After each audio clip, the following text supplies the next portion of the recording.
बहुत बहुत मान के प्यारे धर्म साथियों। हमने 3 भजन सुने। दो तो भगवान देवात्मा द्वारा स्थापित, अति आश्चर्यजनक, अति हितकर, अति कल्याणकारी धर्म विकासालय। एक ऐसा विकासालय, एक ऐसा विद्यालय जिसमें प्रकृति सम्मत, विज्ञान सम्मत धर्म की अद्वितीय शिक्षा का त्रिपक्षीय विकास किया जाता है। 3 पक्षों में भी आमतौर पे ये शिक्षा दी जाती थी उस टाइम में जब ये शुरू हुआ था। सदस्य श्री महादेव सिंह जी इसके पहले प्रिंसिपल थे। एक तो वो इसकी शाब्दिक थ्योरी की शिक्षा देते थे कि पुण्यवान का जो ज्ञान है, ये धर्म ज्ञान है, इसकी थ्योरी क्या है, शब्दों में शाब्दिक शिक्षा क्या है, या इसका पुस्तकीय ज्ञान क्या है जो शब्दों में लिखा गया है। शब्दों में अर्थात व्याकरण की दृष्टि से, गद्यों पद्यों की दृष्टि से, साहित्य की दृष्टि से, दर्शन की दृष्टि से, फिलॉसफी की दृष्टि से, शिष्टाचार की दृष्टि से, नैतिकता की दृष्टि से, भारतीय चिंतन, भारतीय आध्यात्मिकता की दृष्टि से, और सबसे बढ़कर देव जीवन की दृष्टि से ऐसा अद्वितीय ज्ञान जिसको भगवान ने अपने अपूर्व ग्रंथों में लिखा और इस विश्व को ये इतना अद्वितीय दान प्रदान करके, धर्म जगत में जो लाखों वर्षों से अंधकार छाया हुआ था। मैं लाखों वर्ष में इसीलिए कहता हूँ प्यारे साथियों, कई नासमझ, कई उजड़ लोग, कई लोग दकियानूस या जो फंसा के बैठे रहते हैं पेज को किसी बात के, वो कह देंगे लाखों साल क्यों कहा आपने, हजारों साल को। कि हजारों सालों से जब से मनुष्य, वैज्ञानिक लोग बताते हैं, कुछ लोग कहते हैं 12 लाख साल पहले मनुष्य पशुओं से अलग हुआ था, कुछ कहते हैं 20 लाख साल पहले। तो मेरा मत ये है कि जब से भी मनुष्य पैदा हुआ तभी से वो गहरे अंधकार में ग्रस्त था धर्म को लेकर। इसलिए लाखों साल में कहें तो अनुचित नहीं होगा। तो लाखों साल से धर्म के क्षेत्र में गहरा अंधकार छाया हुआ था। वह परम पूज्य भगवान देव आत्मा के इस पवित्र धरा पर आविर्भूत होने से वो गहरा आत्म अंधकार सदा सदा के लिए नष्ट हो गया। सरल शब्दों में भगवान की महिमा को समझें तो भगवान देवात्मा का देव रूप ही देव धर्म है। भगवान देवात्मा ने जो ग्रंथ रचे वो देव ग्रंथ ही, वो देव शास्त्र ही देव धर्म है। पूज्य भगवान ने जिस धर्म समाज की स्थापना की वो धर्म समाज ही देव समाज है। देवात्मा का देव जीवन ही देव समाज है। देवात्मा का देव जीवन ही देव शास्त्र है। देवात्मा का देव जीवन ही देव धर्म है। तो भगवान ने अपने इस देव रूप का, इस धर्म का, देव धर्म का हमें ज्ञान प्रदान करने के लिए धर्म विकासालय की स्थापना की। एक पक्ष तो इसका शाब्दिक पक्ष हो गया, दूसरा इसका व्यवहारिक पक्ष है कि हृदयगत भावों से भगवान की शिक्षा किसको समझ आएगी, किसको अच्छी लगेगी, किसको प्यारी लगेगी, कौन इसका अनुरक्त बनेगा, कौन इसका कृतज्ञ बनेगा, कौन इसका श्रद्धावान बनेगा, इस शिक्षा का कौन सत्य विश्वासी बनेगा। भगवान ने शुरू में स्पष्ट कर दिया कि उनकी ये धर्म शिक्षा अधिकारी आत्माओं के लिए, अनाधिकारियों के लिए नहीं है। अधिकारी आत्मा अर्थात जो जन्मजात अपने पूर्वजों से अच्छे गुण लेकर पैदा हुए हों, अच्छी बुद्धि शक्ति लेकर पैदा हुए हों, अच्छा दिल, अच्छा हृदय, अच्छी भावनात्मक शक्तियां लेकर पैदा हुए हों, और इस दुनिया के दलदल में जो रुल खुल ना गए हों, जिनके ये आध्यात्मिक पूंजी नष्ट ना होगी हो, दुर्बल ना होगी हो, बची रहेगी हो, सुरक्षित रहेगी हो, और सुरक्षित रहते रहते जिनको भगवान के श्री चरणों में आने का, उनकी शिक्षा को सुनने का, समझने का सौभाग्य मिला हो, ये उन अधिकारी आत्माओं के लिए है। और भगवान की शिक्षा को का तीसरा पक्ष है कि हम इस शिक्षा को खुद भी जिए और औरों तक किस तक ले जा सकते हैं। तो उस काल में जैसा मैंने सुना है कि जो उस काल में जो विकासार्थी होते थे, उनको 10-10 दिन के लिए, 15-15 दिन के लिए फ्री छोड़ा जाता था कि जाओ, गलियों में जाओ, बाजारों में जाओ, गाँव में जाओ, लोगों के पास लेकर जाओ और उस शिक्षा का प्रचार प्रसार करके अपनी आउटपुट लेकर आओ, रिपोर्ट दो तो तुमने क्या प्रचार किया, उसमें तुम्हें क्या सफलता मिली या क्या असफलता मिली या क्या तुम्हें उसके अंदर दिक्कतें आई। और श्रद्धेय श्रीमान देवस सिंह जी ने प्रचार गाइड लिखी है भगवान देवात्मा की शिक्षा का। जो सचमुच का वास्तव में प्रचारक बनना चाहता है, उसके पास प्रचार गाइड भी अवश्य होनी चाहिए। अब तो इसका नया वर्जन भी छप गया है, श्रीमान विनोद खेड़ा जी ने उसका नया वर्जन भी छाप दिया है। तो वो प्रचार गाइड में श्रीमान देवर सिंह जी ने अपने अनुभव लिखे हैं कि हमें किस तरह प्रचार करना चाहिए, हमें बहुत उससे सहायता मिल सकती है। तो प्यारे साथियों, हमारा कितना बड़ा सौभाग्य है कि हमें ऐसे भगवान के श्री चरणों में, ऐसे विद्यालय में आने का हमें सौभाग्य मिला है। तो अपने सौभाग्य की हम जितना सराहना करें, जितने अपने सौभाग्य को अधिक से अधिक गहराई से मन वचन कर्म से समझ सकें, जितना इसको सुरक्षित रखने के लिए संग्रामशील हो सके, जितने सुरक्षित रख सकें और जितना इसका विकास कर सकें, उतना ही कम है, उतना ही हमारा सौभाग्य है। तो मैं ऐसा कर सकूं, आप सब ऐसा कर सकें। परम पूज्य भगवान का जो हमने उनके द्वारा लिखित ये शुभ कामना की सुना है, भगवान ने भी हमारे लिए ऐसी ही कामना की है। अंतिम शब्द क्या कहे भगवान ने कि उच्च भाव प्रद देव तेज मम, उच्च राग प्रद देव तेज मम, उच्च अंग प्रद देव तेज मम, उच्च गति प्रद देव तेज मम, चारों दिग्वय प्रकीर्ण हो। भगवान कहते हैं कि मेरे पास जो आध्यात्मिक बल है, देव तेज है, ये देव तेज कितने काम करता है। देखिए पहली लाइन में लिखा है उच्च भाव प्रद देव तेज मम। भगवान कहते हैं मेरे जो देव तेज है, ये उच्च भाव अधिकारी आत्माओं में जागृत करता है,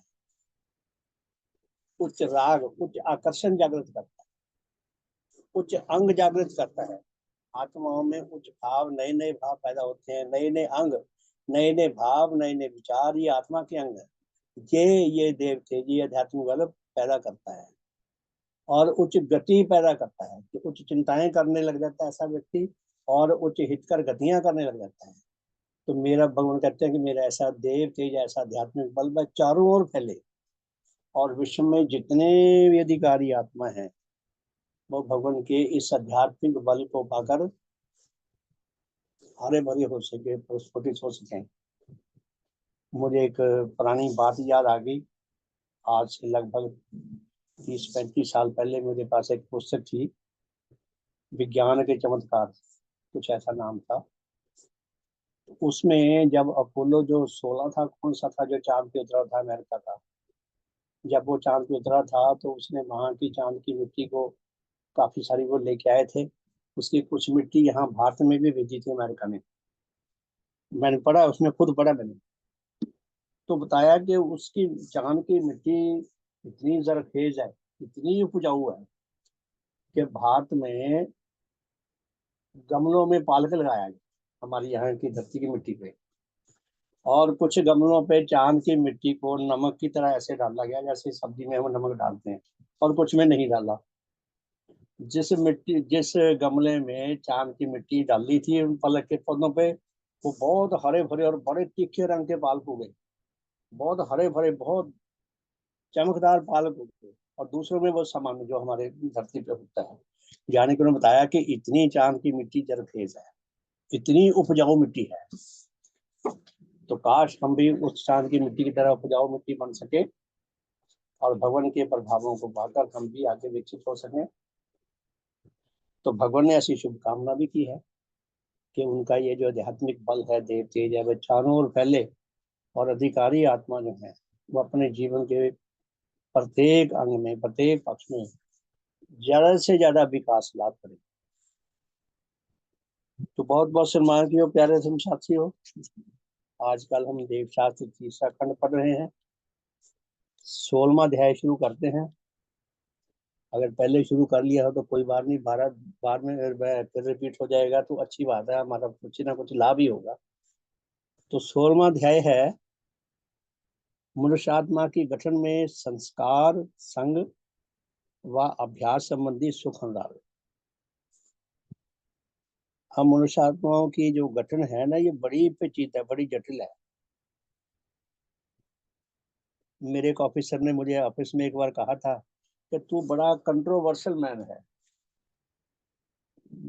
मैंने कहा सर आपने मेरी तारीफ की है लेकिन नेगेटिव एंगल में, मैं इसको भी स्वीकार करता हूँ।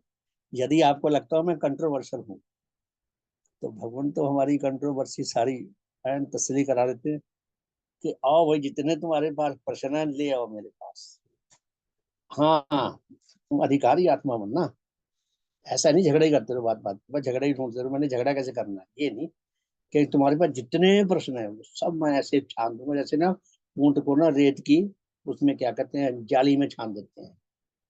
तो भगवान ने हमारी सारी कंट्रोवर्शन खत्म कर दी। तो ये अध्याय क्या है कि मनुष्य आत्मा की गठन में संस्कार, संग व अभ्यास संबंधी सुख अनुराग। हमें इन पंक्तियों का अर्थ समझ आना चाहिए। अगर हमें समझ नहीं आता ना तो आगे हमारी गाड़ी कहीं ना कहीं फंस जाएगी। भगवान ने बताया कि सब मनुष्य सुखों के अनुरागी हैं और सुखों से बाहर नहीं निकल सकते, और सुख अलग अलग प्रकार के हैं। ऐसा हो सकता है कि ये 16वें अध्याय में जो सुख बताए हैं वो हमारे अंदर ना हो, लेकिन मूल रूप से हम सुख अनुरागी ही रहेंगे। और किसी के अंदर हो, किसी के अंदर कम हो, किसी के अंदर ज्यादा हो, ये तो पॉसिबल हो सकता है। तो भगवान क्या फरमाते हैं कि मनुष्य आत्मा ऐसी है कि वो सुखों की दास है। कई लोगों में संस्कार विषय सुख अनुराग इतने बढ़ जाते हैं कि उनके आगे जितनी मर्जी सच्चाई पेश कर लो, जिस भी तरीके से, जिस भी विधि से पेश कर लो, उनको अच्छी तरह समझ भी आ जाए कि जो मेरे संस्कार हैं वो गलत है, ये सच्चाई सही है जो मुझे बताई जा रही है, फिर भी वो ऐसे अड़ियल होते हैं, अपने संस्कार पे खड़े रहते हैं। कहता जी मैं अपने संस्कारों से बाहर नहीं जाना चाहता, मैं अपने संस्कारों से बाहर नहीं जाऊंगा। तो मुझे एक गजल के शेर याद आ गए इसी विषय में कि संस्कारवान जो जिसके संस्कारों का जो दास होता है, वो गजल है। हम्म, ये ये कफस ही मुझको अजीज है। कफस कहते हैं जेल को। वो कहता है मैं इस जेल में, कोई कैदी जेल में पड़ा रहा 20 साल, उसको जेल से ही प्यार हो गया। कहता है ये कफस भी मुझको अजीज है, मुझे बहुत प्यारी लगती है मेरी ये जेल। ये कफस ही मुझको अजीज है, यहाँ जी तो लूंगा करार से। कहता जेल में पड़ा पड़ा मैं चैन से जीवन मेरा बीत रहा है, इसलिए मुझे बहुत प्यारी लगती है। ये कफस ही मुझको अजीज है, यहाँ जी तो लूंगा करार से, चैन से मैं जी सकता हूँ। मुझे अब मुझे अब चमन में न ले चलो, मुझे कहता बगीचे में मत लेकर जाओ, मुझे अब चमन में न ले चलो, मैं डरा हुआ हूँ बाहर से। कैदी कह रहा है मुझे बाहर से डर लगता है, मुझे जेल में ही रहने दो।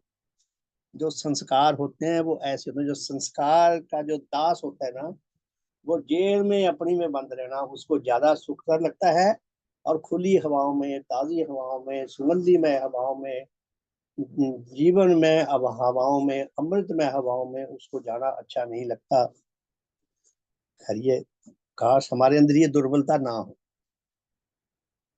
तो शीर्षक कुछ ऐसा ही है कि मनुष्य जो है, कई मनुष्य अपने संस्कारों के इतने दास होते हैं कि उनके आगे कितनी सच्चाई रख दो, उनको कितना ही समझ आ जाए, वो मान भी नहीं तो भी अपने दासत्व से बाहर नहीं आना चाहते, अपने खोल से बाहर नहीं आना चाहते। कई लोग किसी के संग के साथी होते हैं, किसी का साथ उनको प्यारा लगता है, जिसका साथ लगता है प्यारा लगता है, वो चाहे कितना ही दुष्ट हो, कितना ही बेईमान हो, कितना ही हानिकारक हो, वो उसका साथ नहीं छोड़ना चाहते। और कई लोग अपने अभ्यास के इतने अनुरागी हो जाते हैं, अभ्यास उनका अच्छा है या बुरा है, वो अभ्यास नहीं छोड़ना चाहते। तो ये तीन बातों को लेकर पूर्णी भगवान एक बहुत मूल्यवान हमें बात बता रहे हैं। आओ भगवान क्या फरमाते हैं, उसका आनंद भी लें और उसको समझ कर अपने ज्ञान और बोध को भी बढ़ाएं और आत्मिक दासत्व से हम बाहर निकलने का प्रयास भी करें। तो प्रश्न है इसी का, इसी तीन तीन शब्दों की परिभाषा क्या है कि संस्कार संग व अभ्यास संबंधी सुख अनुराग किसे कहते हैं। प्यारे साथियों, पहले हमें डेफिनेशन की जरूरत होती है। यदि हमें किसी विषय की डेफिनेशन समझ आ जाए तो समझ लो हमारे अंदर ना ज्ञान की ज्योति कुछ ना कुछ चमकने लगी। हमें कुछ ना कुछ ये हमारे अंदर काल्पनिक रूप में वो उत्तर आ जाएगा, भी लगभग ऐसा ही उत्तर आएगा आगे। तो परिभाषा दी है भगवान ने कि संस्कार संग व अभ्यास संबंधी सुख और राग किसे कहते हैं। देखिए उत्तर में भगवान क्या फरमाते हैं, प्रत्येक मनुष्य का बच्चा अपनी जिस माता व अपने जिस पिता व उन दोनों व अन्य किसी जन के द्वारा पलता है। जब बच्चा छोटा छोटा छोटा सा होता है, जब से वो पलता है, अभिभावकों की गोद में पलता है, कई बार माता पिता नहीं रहते, बच्चा अपने दादा दादी नाना नानी और संबंधियों की गोद में पलता है। तो भगवान कहते हैं नन्ना बच्चा जब जिनके हाथों में वो पालन पोषण पाता है, उनसे वह अपनी धारणा शक्ति में विविध प्रकार के संस्कार लाभ करता है। तो उस बच्चे में जो आत्मिक शक्ति है, धारणा शक्ति होता है किसी के बारे में धारणा बनना हमारी, कि ये जन कैसा है, तो वो बच्चे के अंदर भी धारणा बन जाती है। अगर माँ माँ माँ उठाती है उसे, तो बच्चे को कोई समझाता नहीं, बोल के नहीं बताता तेरी माँ ने उठाया तुझे। लेकिन बच्चे ने जब रोज रोज उठाती है उसे, रोज रोज पचकाती है, रोज रोज दूध पिलाती है, रोज रोज उसका मल मूत्र साफ करती है, और जितना प्यार से जितना कोमलता से उसको डील करती है, तो बच्चे के अंदर धारणा बन जाती है कि ये मेरी माँ है। ना तो माँ ने बताया, अगर माँ बताती उसको लैंग्वेज समझ नहीं आनी थी, लेकिन उसकी अपनी धारणा शक्ति ने बता दिया कि ये मेरी माँ ने उठाया मुझे। रोता रोता बच्चा चुप हो जाता है। तो उसके संस्कार ऐसे बन गए कि संस्कारों में से समझ आ गया कि ये मेरी माँ की गोद है। उसका पहले पहल उन्हीं के द्वारा नामकरण होता है। आमतौर पे माता पिता ही नाम रखते हैं, उन्हीं से वह पहले पहल कोई भाषा सीखता है। माता की गोद को तो सबसे बड़ा पहली पाठशाला माना गया बच्चे के लिए, कि उन्हीं के संस्कार में, उन्हीं के संग में रहते रहते उन्हीं के द्वारा उनका नामकरण होता है, वो वही नाम रखते हैं, वही जो कुछ भी करते हैं बोलते हैं, वही वो धीरे धीरे उसकी मेमोरी शक्ति में, आत्मा में फीड होता जाता है, भरता जाता है। उन्हीं से में कोई भाषा सीखता है। वही जन हिंदू होने पर उसे यह शिक्षा देते हैं कि यह तुम्हारी माँ है, यह तुम्हारे पिता है। अब बच्चे को ना तो ये पता कौन मुसलमान क्या होता है, हिंदू क्या होता है, ईसाई क्या होता है, बौद्ध क्या होता है, सिख क्या होता है, बच्चे को कुछ नहीं पता। वो बच्चे को उनके पालन पोषण करने वाले कहते हैं ये तेरी माँ है, ये तेरा पापा है, ये तेरा दादा है, और जो कुछ उसे बताते हैं वो धीरे धीरे उसकी मेमोरी में फीड होता जाता है, स्टोर होता जाता है वो सारा कुछ। इसे माँ माता अम्मा आदि और इसे पिता बापू भैया बाबा आदि कहकर बुलाया करो। बच्चे से घर वाले बातें करते हैं, उसको सिखाते हैं ये मम्मा है, ये पापा है, इसको ऐसे बुलाना है, ऐसे बुलाना है। उन्हीं की शिक्षा के अनुसार वह किसी जन को बहन, किसी को भाई, किसी को ताया, किसी को चाचा, किसी को नाना, किसी को नानी, किसी को मामा, किसी को मामी, किसी को दादा, किसी को दादी, किसी को बुआ, किसी को फूफा आदि नामों से बुलाना सीखता जाता है। वो घर वाले उसे बताता है ये तेरा ताऊ जी है, ये तेरा चाचू है, ये तेरी चाची है, ये मामा है, ये दादा नाना। उनसे सुन सुन के वो उनको समझने लगता है। अब किसी के माथे पे तो लिखा नहीं कि मैं नाना हूँ, मैं दादा हूँ। कोई ऐसी अलग प्रकार की चिन्ह भी नहीं है कि दादा के अंदर ये नस फालतू होती है और दादी के अंदर ये इस टाइप की नस फालतू होती है। ऐसा तो है नहीं, कोई नसों को टटोल के वाली ये तो दादी होगी, इसकी नस ऐसी है। वो बता रहे हैं, पर उसके अंदर जो धारणा बनती है उसी के हिसाब से वो उन संबंधियों को वैसे संबंधी वैसे मानने लग जाता है। उन्हीं से वह यह सब कुछ सीखता है, उनको बुलाना सीखता है उनके नामों से जैसे उन्हें बताए जाते हैं। उनसे उन्हीं से वह सब कुछ सीखता है कि उसकी अमुक जाति व अमुक जात व अमुक वर्ण व उसका अमुक प्रवर व उसका अमुक गोत्र आदि है। उन्हीं से पता चलता है कि हमारा फलां गोत्र है, हमारा फलां वंश है, हमारी फलां जाति है। ये जाति दुनिया में सबसे महान है या नहीं है। कुछ भी महान के क्या घंटियां लटकी होती हैं ज्यादा माथे पे कानों पे। तो जिसके घंटियां ज्यादा लटकी हैं वो ज्यादा महान है, जिसके कम है वो कम। वो सुन सुन के संस्कारों में उसके एक धारणा बन जाती है, सुन सुन के कि हमारी जाति सबसे महान है। अब किसी को दे दो, हरे कहता है मेरी जाति सबसे महान है। पूछे भाई महान क्यों है, ये पता ही नहीं। वो महान है। वो एक प्लेयर के बारे में बताया था, कहता है मैं महाराष्ट्रियन हूँ, मैं मुझे इस बात का बड़ा गर्व है।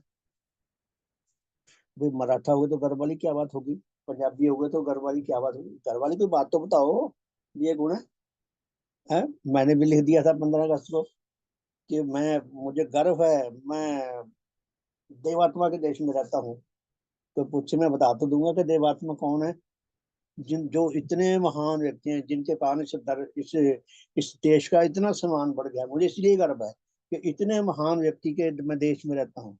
तो हमारे पास कुछ होना तो चाहिए, ये नहीं पता। तो बच्चा वो ऐसे वो सीखता जाता है।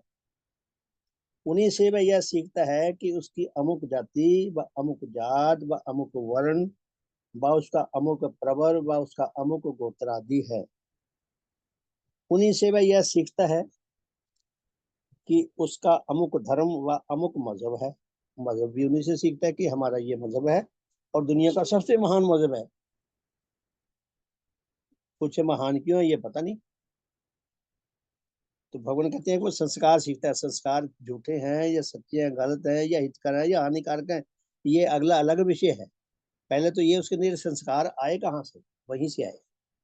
उन्हीं से वह किसी धर्म व मजहब के कुछ विश्वासों और उनसे संबंधित किसी देवता व गुरु व शिक्षक व किसी पुस्तक व तीर्थ व अनुष्ठान व चिन्ह आदि को अपना मानकर विश्वास करना सीखता है कि ये मेरे धर्म के ये चिन्ह है, ये मेरे धर्म की शिक्षा है। ऐसा वो सुन सुन के ही सीखता है। सुन सुन के ही उसके अंदर ये विश्वास पनपता जाता है। इस प्रकार की जो जो शिक्षा उसे अपने माता पिता व पारिवारिक व वंशीय संबंधियों आदि से मिलती है, उसे वह अपने बाल्यकाल से ही ठीक मानकर ग्रहण करता रहता है। जो जो से बातें सुनने को मिलती हैं उन्हीं को वह ठीक मानता है बाल्यकाल से और ग्रहण करता रहता है। और उन्हीं की शिक्षा के अनुसार अपने खाने पीने, वस्त्र पहनने और परस्पर के संबंध में अन्य विविध प्रकार की क्रियाएं भी सीखता है। उन्हीं से सुन सुनकर वो वस्त्रों को पहनने लगता है। उन्हीं वस्त्रों को अपने विशेष मत का, विशेष जाति का, विशेष परिवार का, विशेष संस्कारों का समझता है। कई बार धर्म के समझता है, हमारे धर्म के हैं ये पीले वस्त्र, इस प्रकार के उसके अंदर। और उन्हीं उन्हीं के अनुसार वो ऐसी ऐसी क्रियाएं करने लगता है जैसी वो सीखता है।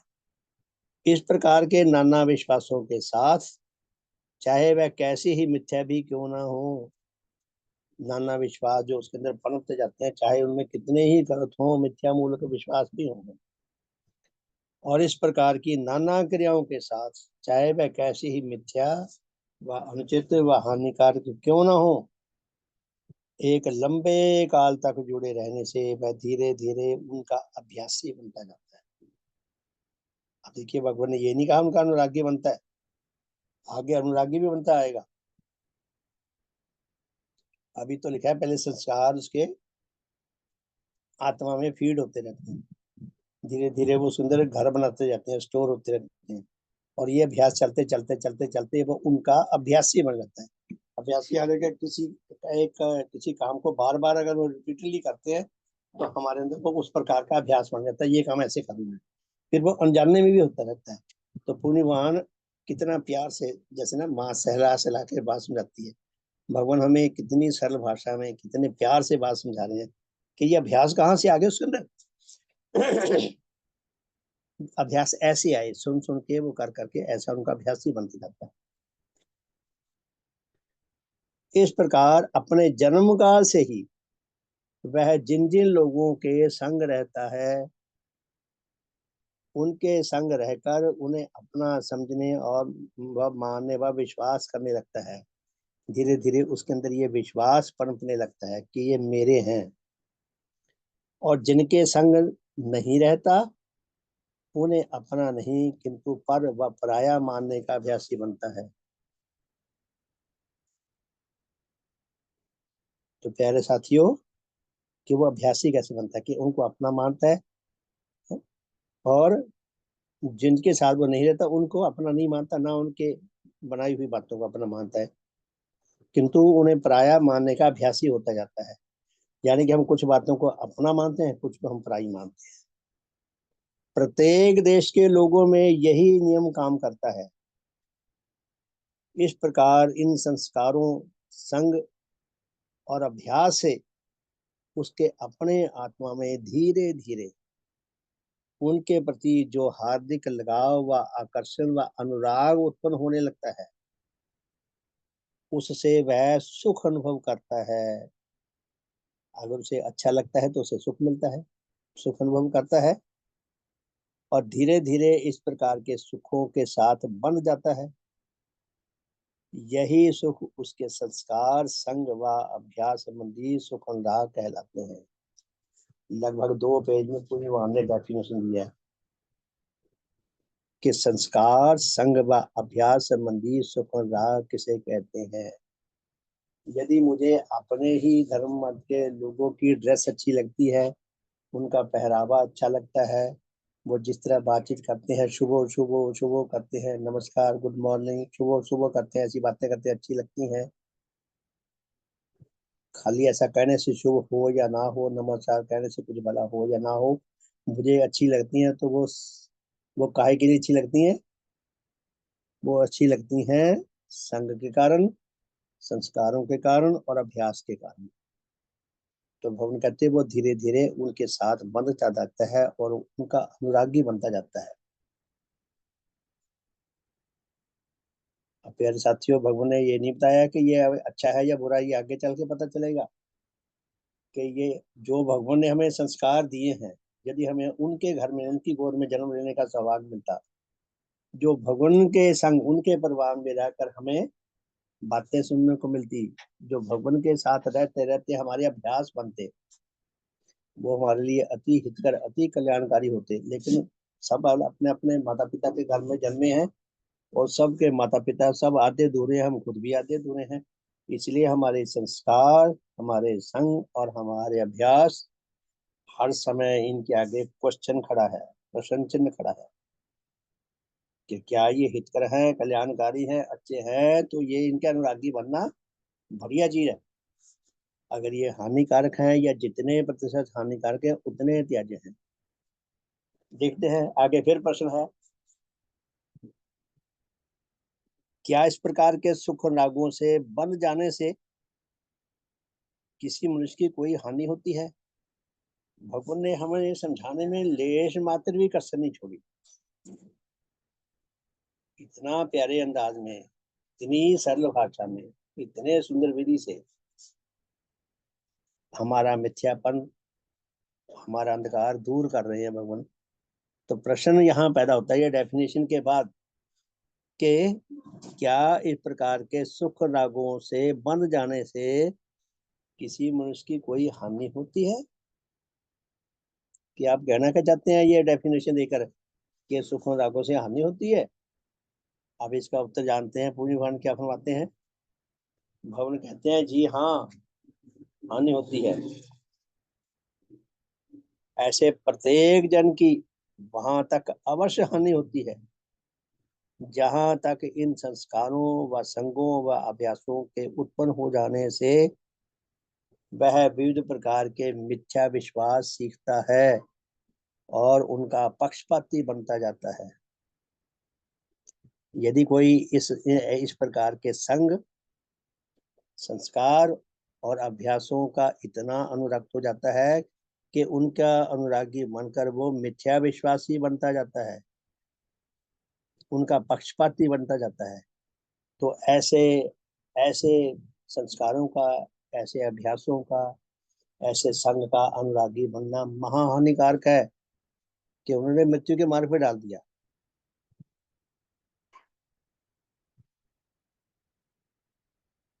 और कहते हैं उनका पक्षपाती बनता जाता है और इन मिथ्या विश्वासों के द्वारा उसकी अपनी शारीरिक स्वास्थ्य तथा अन्य मनुष्यों व पशुओं आदि के संबंध में विविध प्रकार की हानियां की उत्पत्ति और वृद्धि भी होती जाती है। ऐसे मिथ्या संस्कारों के कारण इंसान नीच चिंताएं, नीच गतियां करने लग जाता है। करोड़ों लोग जो मांसाहारी हैं, अधिकतर लोग ऐसे संस्कारों, ऐसे संग, ऐसे अभ्यास के कारण मांसाहारी हुए हैं। अब फिर प्रश्न आता है कि आपने कह दिया भगवान कि हानिकारक हो सकते हैं अगर वो उसे मिथ्या रागी, मिथ्या विश्वास कराते हैं। तो प्रश्न है वह किस प्रकार, कि ऐसा जन किस प्रकार मिथ्या विश्वासी और मिथ्या अनुरागी बनता जाता है। उत्तर है वह इस प्रकार। क्या उत्तर देते हैं भगवान? लाखों जन अपने पारिवारिक और अन्य संबंधियों आदि की शिक्षा व उनकी क्रियाओं को देखकर तंबाकू, भंग, शराब, अफीम आदि नशीदार वस्तुओं के खाने पीने के अभ्यासी बन जाते हैं। लाखों लोगों को विषैले पदार्थों को ग्रहण करना, नशे करने वाले बनना, अपने परिवारों से ही, संस्कारों से ही हानिकारक जो है ये अभ्यास पढ़ते हैं आमतौर पर। जिनके परिवारों में ऐसा होता है तो बच्चे सोचते हैं अच्छी चीज होगी जो बड़े करते हैं, वो भी लग जाता है धीरे धीरे करने। तो भगवान क्या करते हैं कि लाखों जन अपने पारिवारिक और अन्य संबंधियों आदि की शिक्षा व उनकी क्रियाओं को देखकर तंबाकू, भंग, शराब, अफीम आदि नशीदार वस्तुओं के पीने व खाने के अभ्यासी बन जाते हैं और इन विषैली वस्तुओं के सेवन के अभ्यासी बनकर अपनी शारीरिक स्वास्थ्य की महाहानि करते हैं। कि ऐसे जनों को अपने आसपास के, अपने परिवार में जो कोई लोग करते हैं उनको देखकर प्रेरणा मिलती है कि हम भी ये करें। पहले तो वो शुरू शुरू में क्योंकि अभ्यासी नहीं होते, बड़ी खांसते हैं और बड़ा आंखों से भी पानी निकलता है, खो खो बहुत करते हैं, लेकिन वो धीरे धीरे अभ्यासी बनते हैं। इसी प्रकार लाखों जन अनियमितता के अभ्यासी बनकर नियमित समय में भोजन, शयन, मल त्याग आदि नहीं करते। लाखों लोग इसी तरह दूसरों को देख देख कर इनडिसिप्लिन हो जाते हैं, होते जाते हैं, अनुशासनहीन बनते जाते हैं। अनुशासनहीन बनने में अपनी शान समझते हैं। हम प्रत्येक व्यक्ति के बॉडी में एक घड़ी लगी हुई है, वो समय समय पर अलार्म देती रहती है कि अब चलो, अब चाय पीने का समय हो गया, अब चलो, अब बाजार में जाके चाट खाने का समय हो गया, अब चलो भोजन खाने का समय हो गया, शाम को अब चलो शराब पीने का समय हो गया। तो वो घंटी अंदर बजती है, वो व्यक्ति मशीन बन के उसके पीछे पीछे दौड़ता रहता है। तो भगवान क्या फरमाते हैं कि अपने शरीर की आज ऐसे हानिकारक अभ्यासों का दास बनकर अपने शरीर की हानि करता है। इसी तरह लाखों लोग पशु जगत के जीवों के मांस और उनके अंडों के खाने के अभ्यासी बन जाते हैं और उनके इस अभ्यास से पशु जगत के नाना प्रकार के जीवों के संबंध में जिस जिस प्रकार का महा अत्याचार होता है, उस अत्याचार में साक्षात या असाक्षात रूप में भाग लेकर अपने आत्मिक जीवन की बहुत बड़ी हानि के भिन्न इस प्रकार के अनुचित आहार के द्वारा अपने शारीरिक व स्वास्थ्य की भी कई प्रकार से हानि करते हैं।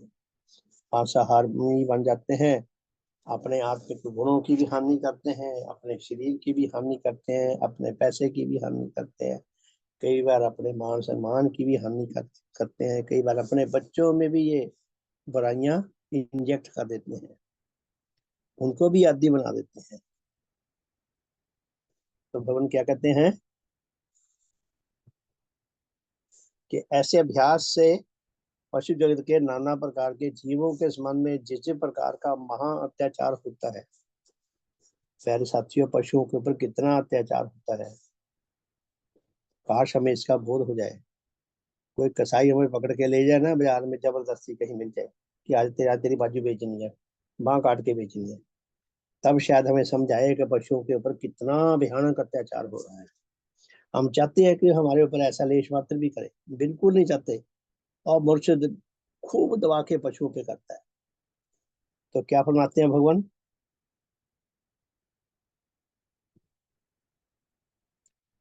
के लाखों लोग अपने शरीर और वस्त्र आदि, अच्छा हाँ मैं ऊपर वाला पढ़ूं, कि लाखों लोग पशु जगत के जीवों के मांस और उनके अंडों के खाने के अभ्यासी बन जाते हैं, और उनके इस अभ्यास से पशु जगत के नाना प्रकार के जीवों के संबंध में जिस प्रकार का महा अत्याचार होता है, उस अत्याचार में साक्षात व असाक्षात रूप से भाग लेकर अपने आत्मिक जीवन की भी बहुत बड़ी हानि करते हैं मांसाहारियों का धन।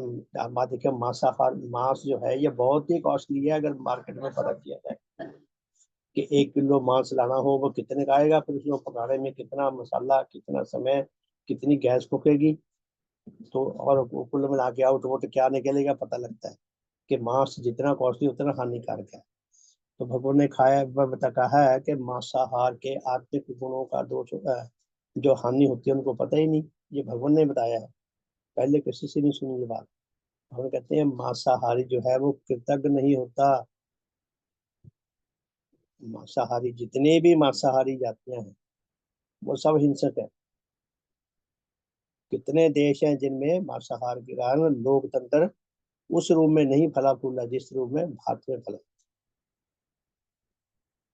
तो मांसाहार से भगवान कहते हैं कि मांसाहारी कृतज्ञ नहीं होता, अगर होता है तो कृतज्ञता धीरे धीरे निकल जाती है उसके अंदर से।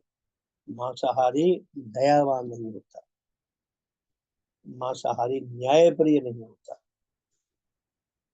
और जो धन की हानि है, जो शरीर की हानि है, स्वास्थ्य वो अलग है। और जो संस्कारों की हानि है, अच्छे संस्कार से वो मर गए, बच्चों को बुरे संस्कार दिए, फिर उनका और आगे नया फल निकलेगा, तो पता नहीं कहाँ कहाँ से कितनी हानियां होती हैं। तो पुण्यवान आगे क्या फरमाते हैं, इसी तरह लाखों लोग अपने शरीर और वस्त्र, अपने घर और अपनी अन्य नाना वस्तुओं को मैला रखने के अभ्यासी बन जाते हैं, और ऐसे अभ्यास से औरों के दिन अपने शारीरिक स्वास्थ्य के लिए भी महा हानिकारक बनते हैं। तो ऐसे लोग, उनके अंदर और कई कई प्रकार की बुराइयां आती जाती हैं। इसी प्रकार लाखों जन औरों के संबंध में क्या अपनी बोली और क्या अपने विविध प्रकार के अन्य व्यवहारों के द्वारा अपमानकारी बनकर अशिष्टाचारी बन जाते हैं। ऐसे लोग मुंह फट बदतमीज अपमान करने वाले बन जाते हैं। इसी तरह से लाखों लोग चोरी, ठगी, कपटा, प्रवंचना आदि पापों व दुराचारों के अभ्यासी बनकर औरों के संबंध में विविध प्रकार के अपहरणकारी और महाहानिकारक बन जाते हैं। चोरी ठगी करने वाले, जो मांसाहारी है, जो मार मार के काट काट के खाता है, चाहे खुद मारे चाहे कसाई से मरवा के लाए, तो उसके अंदर निर्दयता आती जाती है, छल कपट चोरी आती जाती है, अपमानकारी बनता जाता है, अशिष्टाचारी बनता जाता है। इसी तरह से लाखों लोग चोरी ठगी कपटता प्रवंचना आदि पापों का दुराचारों का अभ्यासी बनकर औरों के संबंध में विभिन्न प्रकार के अपहरणकारी और महाहानिकारक बन जाते हैं, और अपने अपने आत्मिक जीवन का पतन करते हैं। तो मांसाहार जो है क्या क्या काम करवाता है, कितने बुरे काम करवाता है, कितनी जीव हत्याएं कराता है, कितना हमारे ऊपर पाप लगता है, कितना फिजूल खर्च बनाता है। कितना शारीरिक बीमारियों को, कितना आत्मिक बीमारियों को लाने वाला बन जाता है। तो पूरी बार क्या फरमाते हैं कि इस प्रकार लाखों लोग ऐसे जनों को घृणा करने अथवा अपनी अपेक्षा झूठ मूठ हीन समझने के अभ्यासी बन जाते हैं। कितने ही लोग दूसरों ऐसे जनों को, अच्छा इसी प्रकार लाखों लोग, मांसाहारी लोग जो हैं, गुस्सैल भी हो जाते हैं आमतौर पे, घृणा करते हैं, झूठ बोलते हैं, दूसरों को हीन समझते हैं, पिछड़ा हुआ समझते हैं। अरे तो मांस भी नहीं खाते तो मॉडर्न जमाने की चीज है। वो पता नहीं कहाँ कहाँ उनके विश्वास जाते हैं। जो उनका साधारण विश्वास व धर्म मत नहीं रखते, जो उनके जैसे सांप्रदायिक चिन्ह नहीं रखते, ऐसों के साथ वो ईर्ष्या द्वेष करने लगते हैं। परंतु जिनके संबंध में, अच्छा जी हाँ, क्या लिखा है, अब ऐसे लोग जो उनका साधारण मत नहीं रखते व उनके जैसे विश्वास नहीं रखते, या उनके जैसे सांप्रदायिक चिन्ह धारण नहीं करते, अथवा ऐसे व्यवसाय करते हो कि जो वास्तव में उचित हो। कई लोग होते हैं कि किसी के धर्म की कोई बुरी बात को नहीं पसंद करते, वो अपना सही व्यापार करते हैं, अथवा ऐसे व्यवसाय करते हो कि जो वास्तव में उचित हो, परंतु जिनके संबंध में उन्हें इसके विपरीत शिक्षा मिली हो, अथवा वह उनके वर्ण व जाति के न हो, इत्यादि इत्यादि। और वह ऐसे जनों के संबंध में अपने कई प्रकार के घृणा सूचक और परस्पर के प्रति असद भाव द्वेष उत्पादक वर्तावों के द्वारा अपने अपने आत्मिक जीवन का पतन करने के भिन्न जाति व मानसिक एकता व मेल के संबंध में भी महाहानिकारक बनते हैं। तो पूरी बात क्या अपनाते हैं कि मांसाहारी कितनी ही दिशाओं में अपने लिए भी हानिकारक बनता है, दूसरों के लिए भी। धर्म को लेकर भी, जो उसके जैसा धर्म ना रखता हो, उसे जैसे विश्वास ना रखता हो, ऐसे ही काम का उनके साथ भी अपमान मूलक विधि से पेश आता है। तो प्यारे साथियों, समय हो गया, समय आगे जा नहीं देता। बहुत बहुत धन्यवाद। सबका शुभ हो, सबका भला हो, सबका मंगल हो, सबका कल्याण हो। हमें कितने सुंदर साधन सुनने का सौभाग्य मिला। जितना हम अपने स्वभाव को सराहें उतना ही कम है। कितने सुंदर उपदेश है, कितना हमें सुनने में इतने अच्छे लगते हैं, दिल को कितनी राहत मिलती है, कितना चैन मिलता है कि कितने शानदार ऐसी भव्य शिक्षा है दुनिया में। ये दुनिया जो है ना, कितनी ही प्रकार से बहुत सुंदर है, और इस भव्य शिक्षा ने और सुंदरता को इसके और बढ़ा दिया। और इस शिक्षा का जो दूसरा रूप है, व्यवहारिक रूप, जो उच्च परिवर्तन, उच्च मेल आती है, उसने सचमुच में इस धरा पे स्वर्ग ला दिया। तो प्यारे साथियों, हमारा कितना बड़ा सौभाग्य है कि हमें ऐसी शिक्षा को जानने का, समझने का सौभाग्य मिलता है। तो जितना हम भगवान को धन्यवाद दें उतना कम है। तो बहुत बहुत धन्यवाद। जय ध्वनि करके आज के साधन को विराम देंगे, और फिर रात को मिलेंगे जी 8:40 से 9:30 तक। आप लोगों ने वो सुन लिया होगा, मैंने भी सुना है, बहुत ही प्यारा साधन है जो राजेश शर्मानी जी ने कल करवाया था कानपुर से। बहुत ही प्यारा साधन है, अब भी आप सुन सकते हैं। उसमें आपको बहुत सारे प्रश्न मिलेंगे, आपके अंदर इंटरेस्ट और नया इंटरेस्ट जागेगा, नई योग्यता जागेगी, नई योग्यता विकसित होगी, और आप जानना भी चाहेंगे, अरे इतना शानदार है, इसका उत्तर कैसा होना चाहिए, उत्तर कैसा होगा। तो बहुत सुंदर हमें चीज मिलेगी। तो हम नहीं सुना तो अब भी सुन सकते हैं। तो सबका शुभ हो, सबका भला हो। जय ध्वनि करके आज के साधन को विराम देते हैं। भगवान देवात्मा की जय। भगवान देवात्मा की जय। भगवान देवात्मा की जय। भगवान देवात्मा की जय। सबका शुभ हो, सबका हित हो, सबका मंगल हो, सबका कल्याण हो। तो फिर शाम को मिलते हैं जी, रात को 8:40 से 9:30, और कल प्रातः मिलेंगे फिर 5:30 से 6:30। बहुत बहुत धन्यवाद। शुभ संध्या। सबका शुभ हो, सबका हित हो। बहुत बहुत धन्यवाद जी।